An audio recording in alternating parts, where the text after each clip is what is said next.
kubaho ntabyara. Reka ngufashe urashaka kuvuga uti kuki mudashaka murakoze rwose tubishyira mu magambo magufi nabyumvise.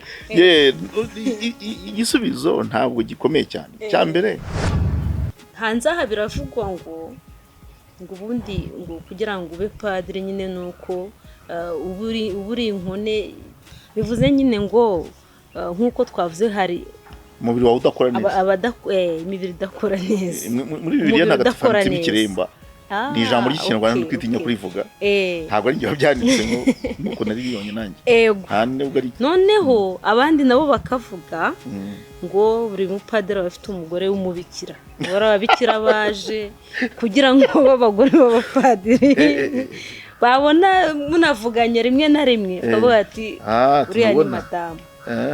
Ngiye hari ababimbwiye nkibaze se ntarabona batwita ngo babyare kandi bikaba bivugwa gutya ibintu bimeze gute. Niyo mpamvu mboneyeho nyine no kubabaza iki kibazo.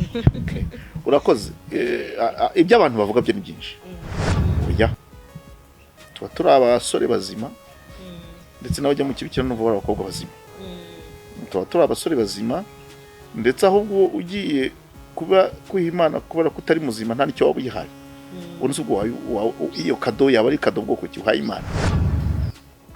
Tuba turi abasore bazima rero.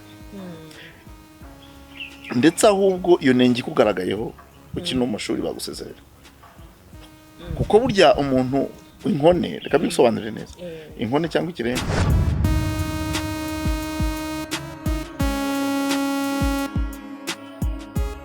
Ikaze kuri Rose Media TV. Twongeye kugaruka mbere na mbere turabashuhuje aho muherereye hirya no hino. Turabashuhuje abari hano mu gihugu mu Rwanda, hanze y'u Rwanda ndetse no ku yindi migabane yose y'isi. Tubahaye ikaze kandi turabakunda. Nkuko twabibabwiye rero tugiye kujya twakira abatumirwa batandukanye. Kuri uyu munsi ni muri urwo rwego turi kumwe n'umutumirwa wacu. Ikaze kuri mikoro za Rose Media. Murakoze musabye kwibwira abadukurikiye. Nitwa Padiri Jean Pierre Rushegejiki kuko ndi umupadiri wa Kidiyoseze Kigali. Aya nakandi kazi nanzwiho ka Piero katuruka kuri Jean Pierre no kugira ngo aya nabanze kuri iryo zina bahite bamenya ko ari njyewe. Ndi umupadiri wa Kidiyoseze Kigali nkaba nkorera ubutumwa kuri Cathedrale Saint Michel, ni Paroisse Cathedrale Saint Michel, ukuvuga ngo ni kiliziya y'umwepiskopi. Murakoze kwibwira abadukurikiye.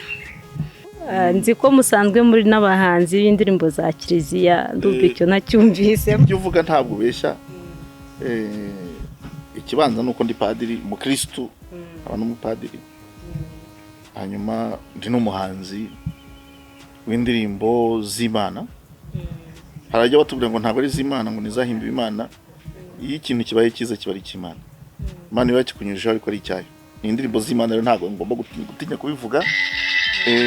Icya kabiri nkaba ndi umuhanzi koko kubera ko kuva mu buto bwanjye mu mashuri yisumbuye cyane mu seminari nkuru no mu bupadiri bwanjye nahanze ibihangano bitari bike by'indirimbo. Hari indirimbo zirimbwa mu kiliziya n'indirimbo za liturujia. Hakaba n'izindi ndirimbo nazo z'Imana ariko utajyana mu kiliziya. Ushobora kumva usenga cyangwa se bidagadura ariko z'Imana nazo. Ariko nanone nkashyiraho n'umwihariko wo guhimba indirimbo zitari z'Imana ahubwo zivuga ubuzima muri rusange. Ahubwo zishobora kugira abantu inama. Kuba ndi umuhanzi rero ntabwo wabeshye nibyo. Murakoze cyane Padi. Murakoze cyane. Mu ndirimbo mbaziho hari indirimbo nkunda cyane yanamenyekanye ikunda gukoreshwa mu kiliziya cyane yitwa Niyeguriye Nyagasani. Ndagira ngo mutangire muyituririmbira turirimbira abashuti zacu barusheho kuryoherwa. Muri iminsi ko nasaraye nkarwana na grippe kuko ntacyo ariko ndagerageza. Ubundi iyo ntarwaye ndirimba neza kurusha uko ngiye kuririmba. Kibazo. Niyeguriye Nyagasani nitabyijwi rye ubutumwa mpa nzabusohoza, iteka mwemerere amfata ukuboko, iteka mwemerere amfata ukuboko. Nabiganisha uretse ko ubundi kuririmba umuntu yicaye atari na byiza, ariko iyo mushaka mwarunahaguruke nta kibazo. Okay. Tuzi ko uri umuhanzi ndetse waturimbiye n'indirimbo, nubwo wavuze ko muri iyi minsi utari kuririmba neza kubera uburwayi nubwo ariko buri gukira. Ni gripe yazanye no gusarara. Twagira ngo rero byibuza mubwira abakunzi bacu ahantu bashobora gusanga ibihangano byanyu. Urakoze cyane, icyo ni ikibazo cyiza cyane, nanjye kimfitiye akamaro kuko nimba nifuza ko ibihangano byanjye bimenyekana kuko nabihimbiye kugira ngo bifashe abantu. Ibihangano byanjye rero mfite byinshi biri mu bitabo by'indirimbo muri Kiliziya Gatolika, turabifite byinshi bitabo, amakorali bifite ushobora kubisangamo. Izo ngizo ariko nizikoreshwa mu Kiliziya mu misa, ariko ushobora no kujya kuri YouTube channel yanjye ukabonaho noneho n'izindi ndirimbo zicuranze no mu buryo butandukanye. Indirimbo YouTube channel yanjye n'amazina yanjye Jean Pierre Rushegajiki Mudukubo Pierrot, niko YouTube channel yanjye yitwa. Uzasangaho indirimbo zitari mbi kuko abantu bajya bambwira ko zitari mbi, ko atari mbi, ko zibafasha, ko zifita icyo zibamariye. Ikindi nuko ziri no ku mateleviziyo amwe namwe, ntabwo ari yose, cyane cyane ni Pacis TV na Isango Star cyane cyane, hanyuma na Radio Maria birumvikana. Kuri Radio Rwanda nazishyizeho ariko ntabwo ndazumva, ibyo ntabwo ari ibyanjye, ni ibya radio. Ariko naho wazibona niko nabivuga, kandi numva zabafasha, aricyo zabafasha. Yego, murakoze cyane. Ahubwo ntibazibagirwe no gukandaho, bakaba abantu bankurikira buri gihe, byita subscribe hari. Ntibazibagirwe ku like mu Gifaransa, ntibazibagirwe no gushyiraho utugambo commentaire cyangwa comment yuko babibonye, kugira ngo nanjye ndusheho kumenya ibyiza abantu bakeneye. Murakoze cyane, turabashimiye. Uyu munsi rero twifuje ko muganiriza abakunzi bacu. Insanganyamatsiko iravuga ngo abaturage nibo bukungu bw'igihugu. Kandi koko turabizi bihugu byinshi cyangwa se muri rusange ubukungu bw'igihugu bushingiye ku baturage b'igihugu. Tukaba rero twibaza byinshi, ngire ngo ntago ari nkanjye waba ubyibaza njyenyine, no muri hanze hari benshi bashobora kuba babyibaza. Ariko ndagira ngo mbanze mbabaze, iyo bavuze ko abaturage ari ubukungu bw'igihugu, mu by'ukuri mwebwe mubivugaho iki, mubyumva muti? Kuko ni ukuri rwose, ni ukuri nyakuri ko abaturage nibwo bukungu bw'igihugu, ariko nibwo bukungu bwa mbere. Umuntu ubwe ni ubukungu, kuko Imana yamuremye ibizi ko hari icyo agomba kumara kuri iyi si. Niyo ubyaye umwana burya aruta ibintu byose ushobora gutunga. Abaturage rero ni ubukungu, kuko n'ibindi byose abantu bashobora kugeraho babigeraho kuko bakoze, byavuye mu bwenge bwabo, byavuye mu maboko yabo, byavuye mu mishinga yabo. Tugira amafaranga kuko twayakoreye, tweza imyaka kuko twahinze, n'ibindi byose n'ubundi bukungu abantu bashobora kugeraho. Umuntu rero nibwo bukungu bwa mbere. Burya n'uwaguha ibintu bya mirenge gute, ariko ukaba wenyine ntabwo wanezerwa. Ahubwo abahanga bavuga ko n'umuntu uri wenyine hari iminsi atarenze. Umuntu wishwe n'irungu 100%, nta muntu yumva, nta muntu abona, hakurikiraho gupfa. Niko batubwira kandi nibyo. Ku buryo rero burya na mugenzi wawe y'umureba ugomba kumubona mu bukungu bwa mbere, aho kumubona amafaranga ye cyangwa kubona ibindi yaguha. Ubwe nibwo bukungu bwa mbere. Njya mbibwira n'abashakanye nti ujye ureba uwo mwashakanye ngo uti wowe uri umugisha wanjye, kandi niwe bukungu bwa mbere mfite. abana bawe ujye ubabona utyo ubone uti ubu ni bwo bukungu bwa mbere mfite.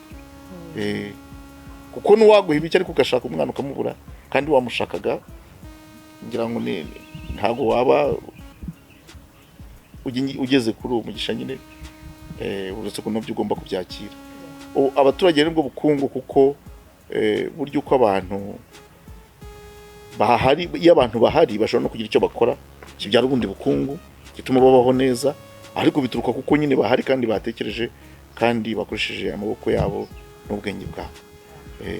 Nkaboneraho n'umwanya wo kuvuga ko bya bintu byo guhora abantu bikanga ngo turi benshi bakabigira ikibazo, ngo turi benshi, ngo tugomba kugabanuka. Hari n'ibihugu byo mu burengerazuba bw'isi bitubwira ngo mugomba kugabanuka abanyafurika ngo muri benshi, cyangwa se ndabashobora kuba bareba n'igihugu nk'u Rwanda bakavuga ngo nyarwanda muri benshi. Kuba benshi ntabwo ari ikibazo, kuba benshi ntabwo ari ikibazo, ahubwo ikibazo cyaba kuba benshi badafite icyo bamaze. Ariko abantu babaye benshi bakora, ahubwo cyaba n'igisubizo ku bibazo bitari bikeya. Simvuze yuko wenda umubyeyi atatekereza cyangwa ababyeyi batatekereza ati tubyara abo dushoboye kurera, rimwe na rimwe wenda n'igihugu gishoboye kurera, ariko ubundi kuba benshi ntihazajye umuntu ubifata nk'ikibazo, ahubwo ikibazo cyaba ikihe? Ko badakora cyangwa ko badasangira umusaruro igihugu cyagezeho. Icyo nicyo cyaba ikibazo. Ko bacuranwa, ko bamwe bicwa n'inzara kandi ibyo kurya bihari, icyo nicyo kibazo. Naho ubundi ubwinshi ahubwo bushobora no kuvamo igisubizo. Murakoze. Icyo kibazo wenda impamvu nshobora kuba nkibabajije, abantu bamwe na bamwe ndagira ngo mubonereho mu mare n'amatsiko. Abantu bamwe bajya bavuga ngo Kiliziya ntago yemera ibintu byo kuboneza urubyaro, biriya twita limitation de naissance cyangwa se planning familiale. Rero ndagira ngo mu mare amatsiko abadukurikiye, koko nibyo Kiliziya ntago yemera ko abantu baringaniza urubyaro? Yewe Kiliziya hari abayivuga uko itari, bakayibeshyera cyangwa se bakabiterwa nuko bayifiteho ubumenyi bukeya. Kiliziya ishyigikiye neza rwose ko abantu bagira gahunda yo guteganya urubyaro. Muri Kiliziya ntabwo tubyita kuringaniza urubyaro cyangwa se kuboneza urubyaro. Amagambo dukoresha twebwe ni uguteganya urubyaro. Guteganya urubyaro. Guteganya urubyaro bita responsabilité, parenté responsable. Parenté responsable. Ko byita guteganya urubyaro. Bishatse kuvuga iki? Umugabo n'umugore bashobora kwicara bakumvikana bakavuga ati twebwe dukurikije uko tubayeho, dukurikije ibyo dufite, dukurikije n'urukundo dushaka guha tuzabyara, turumva tutarenza abana 2 cyangwa 3 cyangwa 4. Ntawe baringaniza nawe. Mwashobora kuvuga ati ndabyara 6, ndabyara 2, ndabyara 1, n'uburenganzira bwawe. Ibyo Kiliziya bishyigikiye. Ndetse Kiliziya iyo gahunda yo guteganya urubyaro, iyo gahunda turayifite mu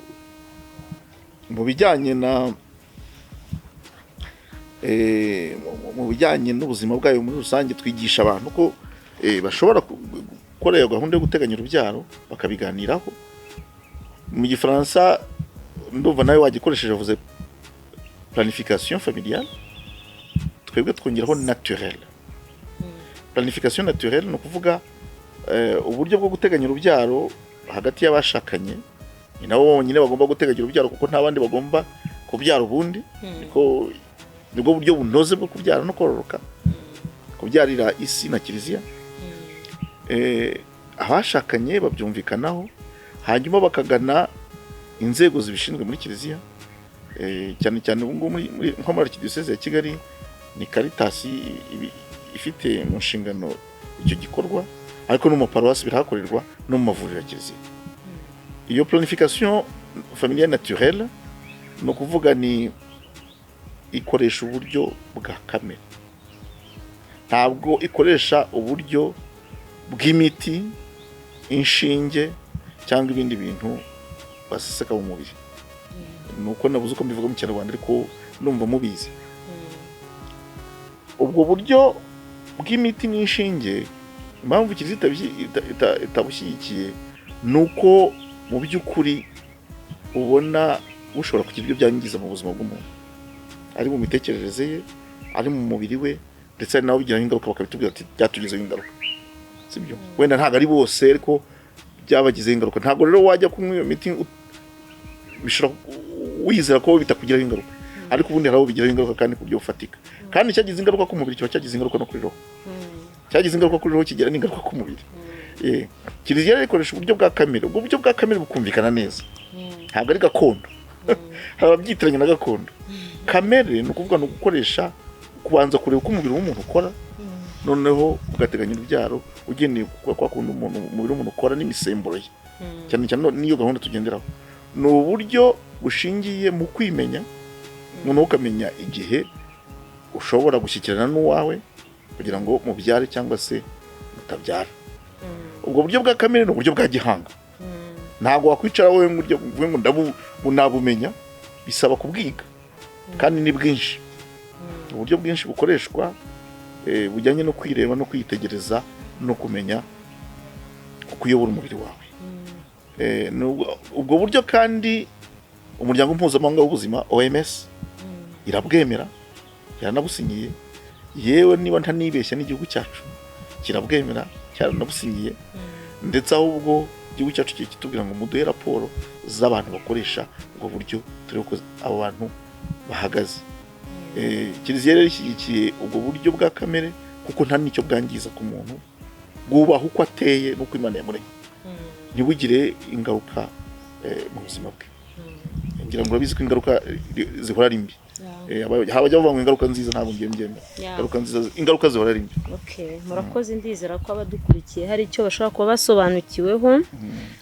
Ikindi twabasha kubabazaho, nk'uko twabivuze koko abaturage nibwo bukungu bw'igihugu. Tubona ko abantu bihaye Imana, yaba ari abapadiri, yaba ari ababikira, kuko nabo babayeho mu buryo bwo kuvuka. Mwarabyawe padi?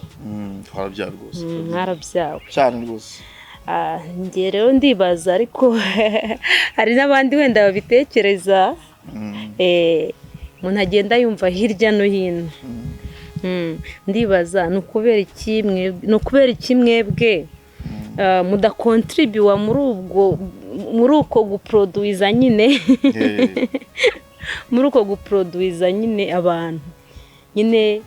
Tuzi ko Imana ivuga ngo mubyare mwororoke mugwire mwuzure isi. Kuki mwebwe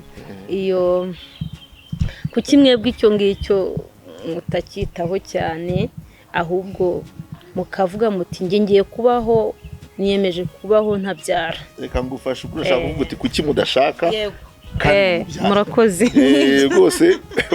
Tubishyira mu magambo magufi nabyumvise. Igisubizo ntabwo gikomeye cyane. Cya mbere, iyo ni discipline ya Kiliziya. Kiliziya Gatolika ishaka ko abakora ubutumwa nk'abepiskopi, abapadiri n'abadiyakoni, cyane cyane ariko abadiyakoni abangaba bagana ku busaserdoti badashaka, kuko hari abadiyakoni ahandi bashaka. Abo ngabo bakaba badiyakoni ubuzima bwabo bwose mu bihugu by'i Burayi. Ariko ubundi abapadiri ntabwo dushaka. Ababikira, imiryango y'ababikira myinshi ntishaka. Ni discipline ya Kiliziya rero ko abagiye gukora ubutumwa bwa gisaserdoti badashaka. Iyo discipline ifite akamaro kayo. Kuko umuntu abona umwanya wo kwitangira ubutumwa, nta kimufashe, nta umubaza ngo ugiye he, nta umubaza ngo isaha yose Kiliziya ukeneye uhita uboneka. Ntabwo wank'urugero bashobora kumpamagara saa 5 z'ijoro, ubundi wenda nari ngiye kuryama, bati hano muri CHK umuntu urwaye urembye ukeneyeho amasakramentu yo gusigwa ku barwayi. Mpita mpaguruka, wenda hari abapadiri bandi tubana nababwira nti ndagiye, ariko urumva ko kuba ntafite umuryango, umudamu ashobora kuvuga ati ugiye muri ijoro, cyangwa se umwana akakubaza ati papa agiye, mbese uko byatera ibibazo mu micungire y'urugo no mu burere bw'abana, kuko iyo ni discipline cyane. Ariko rero no mu byanditswe bitagatifu ntago wabura kubonamo ingero nk'izo ngizo z'abatarashatse kubera ingoma y'Imana. ari mu isezerano rya kera tuza abantu batashatse, abahanuzi n'abandi bantu bakoreye Imana batari bake batashatse kubera ingoma y'Imana. Ya Mana yaremye gushaka mu byanditswe yaje ikabwira wa mugani nkuko bivuze ngo mubyare mwororoke mugwire isi, ni nayo yaremye kudashaka kubera ingoma yayo. Mu byanditswe bitagatifu utubonamo batarashatse, hera kuri Yezu ubwe yari umugabo wuzuye ko ntiyashatse, kuri Yohana Batista ntiyashatse, Yohana intumwa n'uva atarashatse, Paulo mutagatifu ntabwo yashatse, ndetse Paulo mutagatifu naho avuga ngo ababishoboye bazabe nkanjye. Kudashaka bifite umumaro munini cyane, ariko nanone utabishoboye nagenda ashake, sibyo? Ubwo burenganzira bwomba gutanga kudashaka kubera ingoma y'Imana no gushaka urako nabyo ari byarimwe n'Imana. Yezu Kristo no mu Ivanjiri nawe hari aho bivuga ku bundi buryo, akavuga ngo bari bamubaje kubijyanye no kubana n'umwana w'abashakanye n'iki nicyo bisaba, cyane cyane yavugaga ko nta gatanya. Yezu nta gashyikiye gatanya, nta nubwo ari ibya gatanya, si iby'Imana, icyaha cy'abantu. Niyo mpamvu kizitagira na gatanya urabizi. Noneho rero intumwa ziramubwira ziti noneho rero uko bimeze ibyiza no kudashaka. Yazavuga ati ko mwitonde, ibyo nabyo bifite aho wabigenewe. Hava ngo hari ibiremba byabuvukanye, ijambo ikiremba abanyarwanda bazi icyo bisobanura. Hari ibiremba byabuvukanye, unashobora kuvuka afite ubwo bumuga. Hari n'ababigizwe n'abantu. Kera habagaho abantu bakonwaga bagomba kurinda nk'abagore b'umwami n'urugero mu mico myinshi itandukanye y'isi. Aho ngaho babigizwe n'abantu. Hariho n'abavangwa n'amarozi abaho, ibyo ntabwo byo ngiyemo, ariko yongeramo ngo hari n'abazigira batyo kubera ingoma y'Imana. Turi muri uwo mubare rero wawemera kwigira ibiremba kubera ingoma y'Imana. Ntabwo ari bya buri wese, nta nubwo tuvugira abasore bose ngo mugende mureke gushaka. Oya, umuhamagaro wo gushaka nukomeze, ariko hari n'abantu batari na benshi bazaca muri iyo nzira yo kudashaka kubera ingoma y'Imana. Naho gushyingirwa turabishyigikiye, ni nayo mpamvu dushyingiranye, dushingira twigisha abageni kandi twabashyingira, nuko tuzi ko ari umuhamagaro, ariko nuko udashaka kubera ingoma y'Imana nawo ni umuhamagaro ushyigikiwe, ndetse ni discipline yakize, ariko binashyigikiwe n'ijambo ry'Imana. Niyo mpamvu nta yindi. Wabivuze ikoresha igifaransa ngo contribution yacu turayitanga iyo twigisha umuryango, tugashyigikira umuryango, tukayobora umuryango, tugashyingira abageni. Ni ukuvuga ngo burya natwe contribution yacu twatita. Nanjye ndasobanukiwe, ndizera ko n'abandi basobanukiwe koko. Birasobanutse rwose. Muragize muti hari inkone zabivukanye, hari n'inkone wenda zabitewe n'ibindi bibazo bitandukanye, ndetse hari n'abigira inkone ariko kubera ingoma y'Imana. Aho ndabonera kumbaza n'ikibazo, umva icyo kibazo ncyumva mu bantu benshi batandukanye, abadukurikiye benshi bumvireho. Hanze aha biravugwa ngo ubundi ngo kugira ngo ube padiri nyine nuko uburi inkone isanzwe iri inkone nyine. Hari abanyarwanda cyangwa se abandi bantu bo hirya no hino bafite iyo myumvire. Uri inkone kuvuga iki?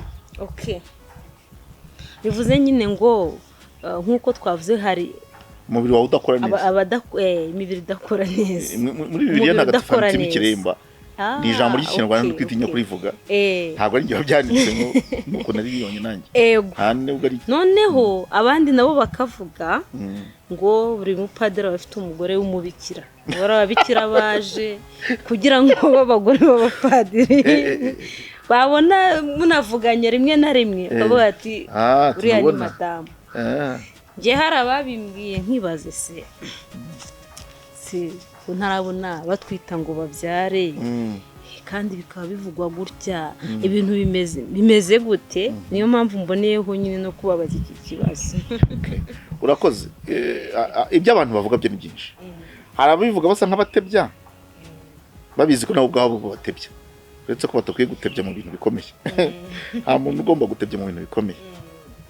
Ubundi mu gutebya umuntu atebya mu bintu byoroshye, ariko iyo bigeze ku bintu bikomeye nta mpamvu yo kubikinamo.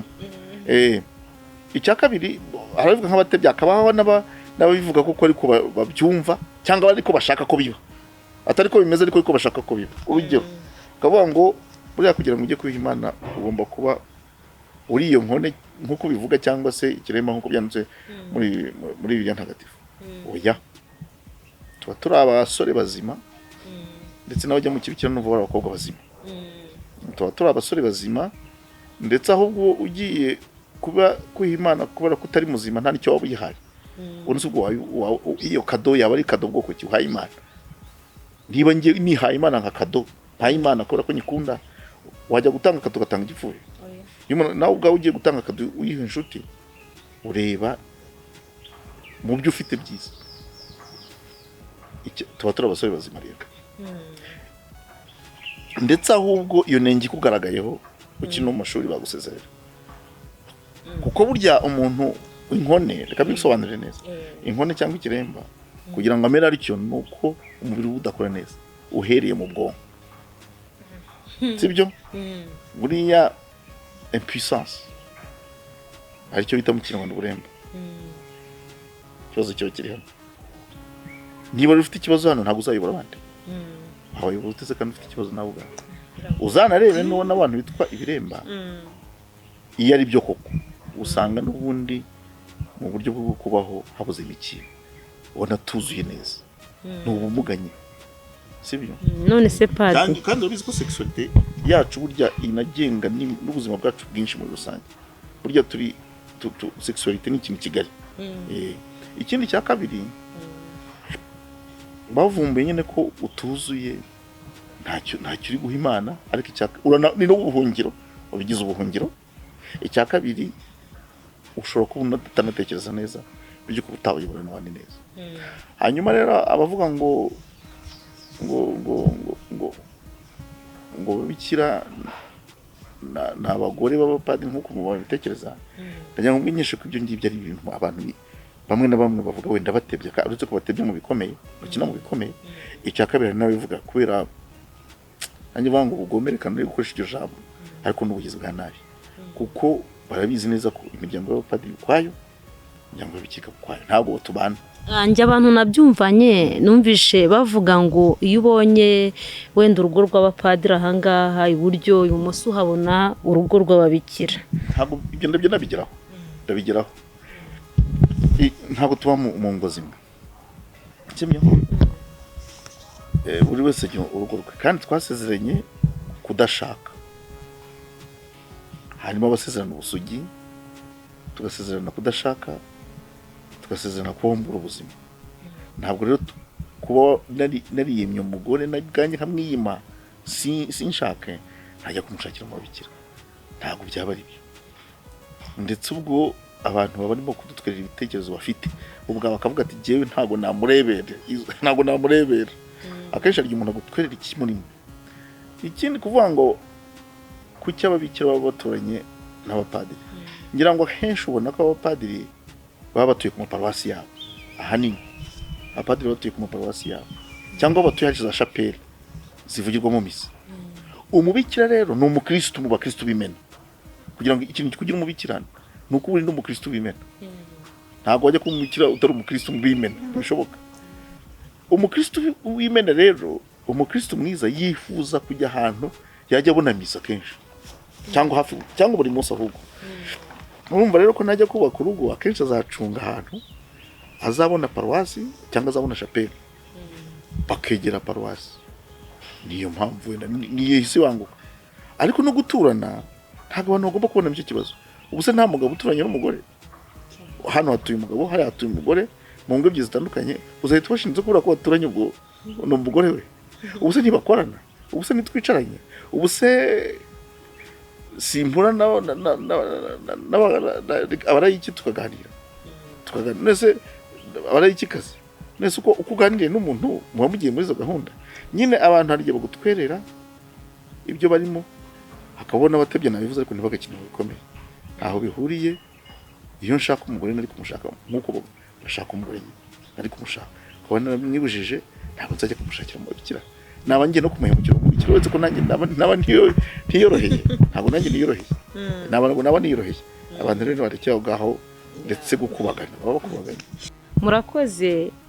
Ndumva muduhaye ubusobanuro rwose bumeze neza, abantu benshi ndumva banyuzwe.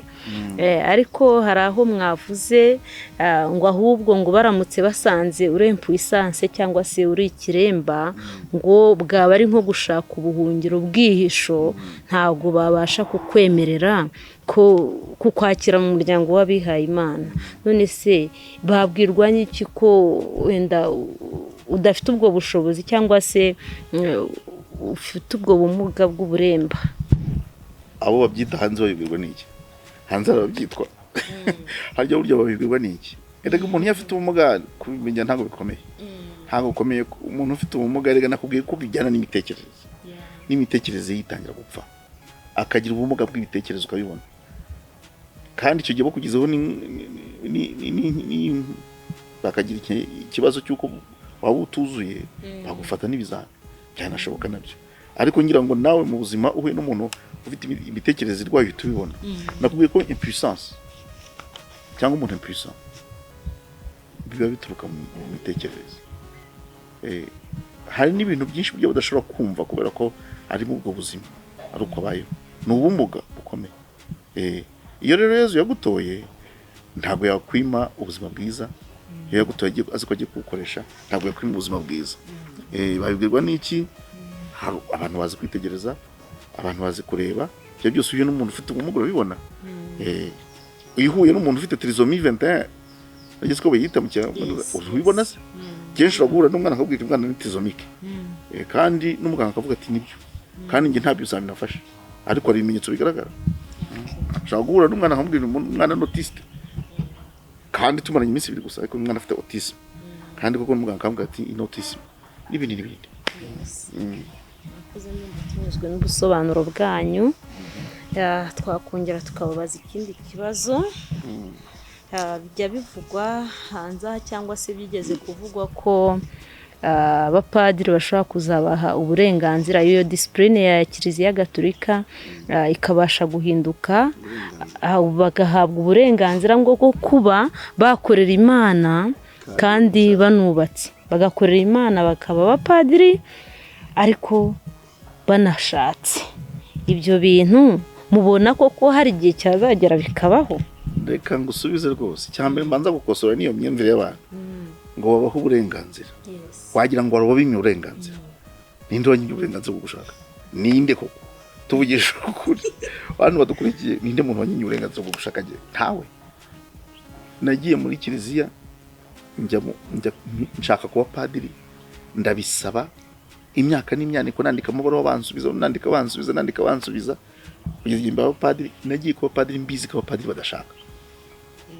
Ubwo se sinjye wabyinjiyemo, ninjye wahisemo ubwo buzima. Wagira ngo hari umuntu waje, nta muntu waje wacu ngo azavuga ngo Pierre we ngo turagutwaye tuzakugira padiri ku ngufu, we nta mugore uzagira. Oya, nagize umwanya wo guhitamo ikimbereye, icyo numva Imana impamagara, nanjye ngihitamo ndacyemera. Ndagira ngo mbanze nkuru icyo kintu cyo kuvuga ngo uburenganzira wagira ngo abunyenze. Icya kabiri ngo kizishobora kuzagira kavuga ita abapadiri ngaho nibashake. Ntabwo mbibona hafa. Ntabwo mbibona hafa rwose. Yewe ntabwo mbibona hafa. Iyo discipline ya Kiliziya kandi nanone kukomoka no mu ijambo ry'Imana irahari nuko imeze, abantu babimenyere nuko bimeze. Kandi rero abantu ntibakatugirire n'impuhwe. Ubwo ni impuhwe. Reka mbyite impuhwe. Ntibakatugirire impuhwe tutigiriye. Sibyo? Reka mbyite impuhwe nubwo atari byo. Ntibakatugirire impuhwe tutigiriye. Iyo ntashatse ninde ubabara? Uzi ko n'umubyeyi mbyara nta kibazo afite ko ntashatse. Nta kibazo afite. Nganira n'ababyeyi banyigira amahirwe ndacyabafite bombi. Nta impungenge bifiteho, nta kibazo bifiteho. Baranashyigikiye ahubwo mbona banshyigikiye cyane kuva n'igihe nabishakaga kuba padiri. Rero abantu bishaka kutugirira icyo kintu nakisi impuhwe, ariko si impuhwe, bishaka kutugira impuhwe tutigiriye. Tubirimo tubyishimiye. Mbese abantu bazi ko tumeze nk'abantu bikoreye umuzigo. urebye ibivugwa hanze ni nako bimeze. bazi ko twikoreye umuzigo ukomeye cyane, twarashize. Oya, tubirimo twishimye tunezerewe. Nundeba hano arareba akabona ndi umuntu urakaye. Yego wenda nshobora kugira isura idashimishije, nshobora kugira isura itari umuntu w'umunyaburanga, ariko ndishimye, ndanezerewe, kandi na bagenzi banjye tubana tuganira niko mbabona, ndi nako banyigaragariza. Namwe kandi iyo muhuye n'abapadiri mubona atari abantu bijimye mu maso, atari abantu bijimye mu buzima, ari abantu bakora ibintu babishaka. Rwose ibyo bintu mubyibagirwe. Ndakoze. Ndakoze cyane. None se tuvuge ibyo bintu biramutse bibayeho, okay, muratubwiye ngo ibyo ntabwo bibara hafi aha, kandi ni ubuzima wahisemo wishimiye kubamo. Biramutse bibayeho kiliziya ikavuga iti tubikoze gutya nye turabyemeye, wowe wabyifata mute bibaye? Ubundi gutekereza ku bintu bitari hafi bitanashoboka numva ko abari gutigiye, ariko none ngusubiza bibayeho, dufate bibayeho, uretse ko ntabiteze hafa. Rwose abantu nibakuriye amaso ako bibayeho ntashaka ndi, uvuga ngo ntabyo najyamo, kuko imyaka maze ndi padiri meze ndi jyenyine, nanubwo ndi jyenyine mbana n'abandi, ariko nta mugore mfite, nabaye igeze mbaye. Ese uri nashaka ndi wa mugani wanjye, ntashaka ndetse umwana w'imyaka 22 ntabwo twakumvikana mubereye nkasi, ndi nkasi, sibyo? Najya gushaka se wa 45 yifitiye umugabo, yifitiye ubuzima bwe, yifitiye nawe yahorekeje ubuzima. Ariko ari muri rusange reka twe kubitekerezaho ko nta n'ibihari, nta n'ikibazo dufite, kandi rega kiliziya wagira ngo hari inkeke zihari zo kudashaka, ntazihari. Ikindi nuko hari igihe bigeraho bakabifata nkaho ari icyaha twakoze. Naberetse ko no mu byanditswe bitagatifu bigaragaramo nta cyaha cyo gushaka kibaho, nta n'icyaha cyo kudashaka kibaho mu mategeko y'Imana no mu mategeko y'igihugu cyacu. Nta cyaha cyo kudashaka kibaho, kuko abantu babigira impungenge, babigiraho impungenge ukabona babigize ikibazo. Aho wenda ikibazo cyavuka ubonye abasore bose bo mu Rwanda badashaka kubaka ingo, ukabona abakobwa ibyo gushaka babivuyemo, hari impungenge. Ibyacu nta kibazo biteye, ahubwo buriya ni umugisha ukomeye kuri kiliziya, ni umugisha ukomeye ku bakristo bose, nanjye ndi mu Kristo, ni umugisha ukomeye ku gihugu kubona abantu bashobora kwigomwa ibintu bikomeye nka biriya kugira ngo bitangire kiliziya n'igihugu. Kuko buriya nubwo mvuga ngo kiliziya, abapadiri bakorera kiliziya, bakorana n'igihugu muri rusange.